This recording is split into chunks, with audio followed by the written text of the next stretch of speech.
Born in Anaheim, a city in Orange County, California, most known for being the home of Disneyland, Kxllswxtch's life honestly could have been a movie.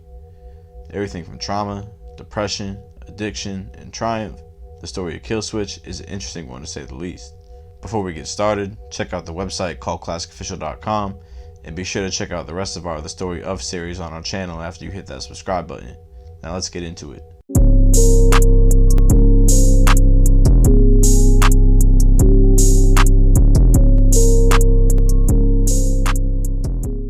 Early on, he had many different interests. At the age of 5, his dad taught him how to box. At the age of 10, he wanted to be a rapper after idolizing Lil Wayne. Around the age of 11, he started to get into trouble.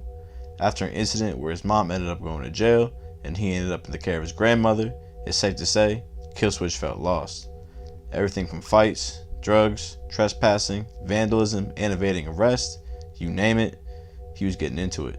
And my mom ended up getting put in jail, and I got taken away from her, and I was gonna go to like a foster home, but then my grandma, she brought me in.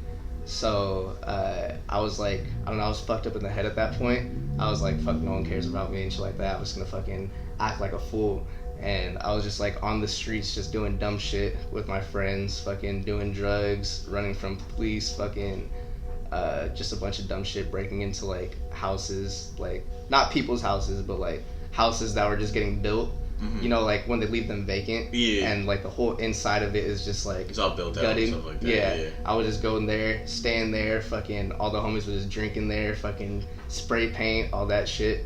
So we would just get in trouble doing dumb shit like that. But yeah, nothing like too serious. Around the age of 12, he would pick back up boxing to help with everything he was going through. But at the end of the day, he said it just made him fight more.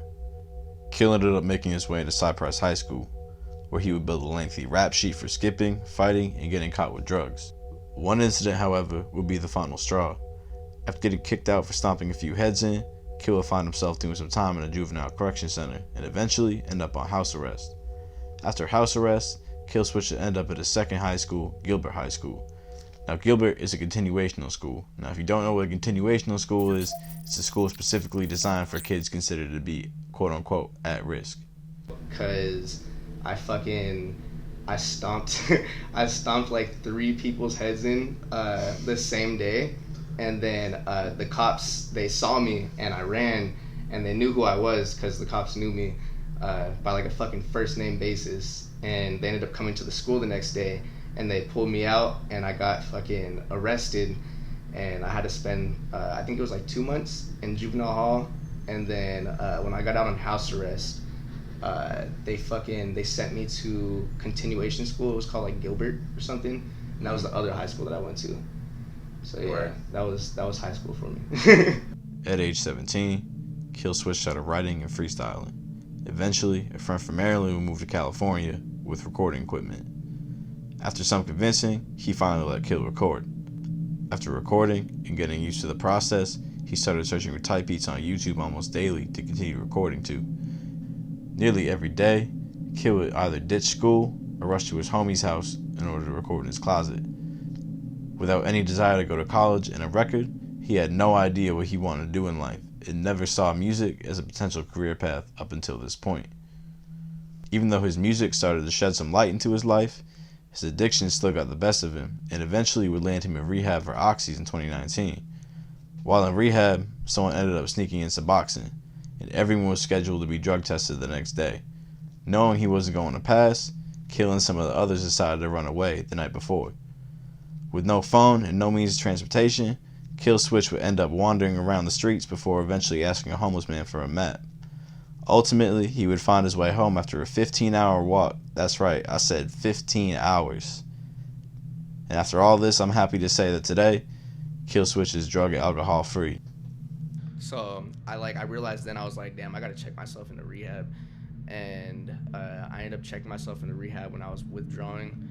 And yeah, that shit was hell. Never looked back after that? Nah, I ended up ran away. Though. I ran away from rehab because I did Suboxone. Yeah, I did Suboxone, and they found out that people in rehab had the Suboxone, and they tested us, and they were gonna get the test back the next day. So everyone that took it was like, all right, bro, tonight when everyone's asleep, we're dipping the fuck out of here. Like, we're not worrying about our probation officers, our suspended sentences or nothing. Like, we're just fucking running away. And I didn't even know how to fucking get home. I had to ask some homeless guy for a fucking map to get home. What the fuck? Because it was like fucking like a physical map. Like a physical map. Yes. Homeless people, people just have maps. Bro, yeah, homeless people out here. It's Just like a got video. maps It's like a and video sleeping game. You just more gonna run up. Yeah. Talk to this NPC. Bro, that's Just exactly has how a it map. was. That's exactly how it was, bro. It was like the quest of Kxllswxtch. Like, What the that's how fuck? I had to get home, bro. Around the age of 19, he started doing shows at a place called the Most Brand Store and started to garner some attention there. Yeah, I was 19 and I would do like little shows at this store called the Most Brand Store, and they would throw like little functions, and people would like show up and watch like all the artists perform, and a bunch of people started like fucking with me from that. And I was like, damn, so it's not just like my friend group that fucks with my shit, like it's just random people that fuck with my shit too. Yeah. And I started to get like a little fan base, like a little bit of fans, like fucking with my shit, supporting my shit. It was here through performing that he met someone who got him in touch with producer Flexitely, who has worked with Puya, Fat Nick, and Shakewell, amongst others. Going forward, Kill and Little Mexico would develop a working relationship and later drop the song So What. At this point, Kill developed a sound and would start to put music before everything. After completing a full project, Flexitely would introduce Kxllswxtch to Mikey the Magician and Puya, who would eventually sign him to a management deal in August 2020. Once I finished the project, he introduced me to Mikey the Magician, and then after that, he was like, yo, me and Puya, we want to sign you for like management type shit. And that's when he was like on FaceTime with me, and he was like, yo, Puya's actually here right now. And then he showed me him, and we just like chopped it up a little bit. Like, yo, nice to meet you. Then we just talked business type shit. But yeah, this was like around last year. Sooner than later, Kill would sign a distribution deal with Empire Records. Even with the dreams coming true right before his eyes, Kill would still hold down a job washing dishes at John's Incredible Pizza before he'd eventually quit earlier this year in February 2021. Like, I literally just quit my job. I want to say, what month is it right now? It's June. I quit my job in like February, I want to say. God damn, what were you doing? I was washing dishes at this place called John's shit. Incredible Pizza. So you Yeah. got like you're under Puya's management, a distribution deal through Yeah. Empire where you're fucking washing dishes. That's wild. Yeah. I used to be a busboy, but I couldn't handle fucking people telling me what to do to like clean the tables and shit. That shit would piss me the fuck off. So they ended up putting me in the back because they had too many problems with me. But they loved me, so they didn't want to let me go. Yeah. So I ended up just getting put in the back washing dishes, and I actually stopped going to work in I think late or early 2020, and that's when like everyone was on unemployment and shit like that. And I was running my bands up on unemployment. I was getting that EDD. That shit was nice. So I was just living off of that. And then like a few months ago, everyone started going back to work, and I was like, you know what? Fuck this. I'm not going back to work. So Yeah. I just started focusing on music, and then I started to realize like, damn, I can just support myself with the fucking money I'm making off of music, and I can be like free to do whatever I want.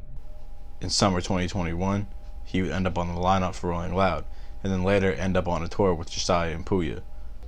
The story of Kxllswxtch is deep, but it's far from finished. In fact, it's just getting started. And you can bet that as it continues to unfold, we'll have updates for you. I'm Bobby Dee, and on behalf of Kult Classic, this has been the story of Kxllswxtch. Until next time, peace.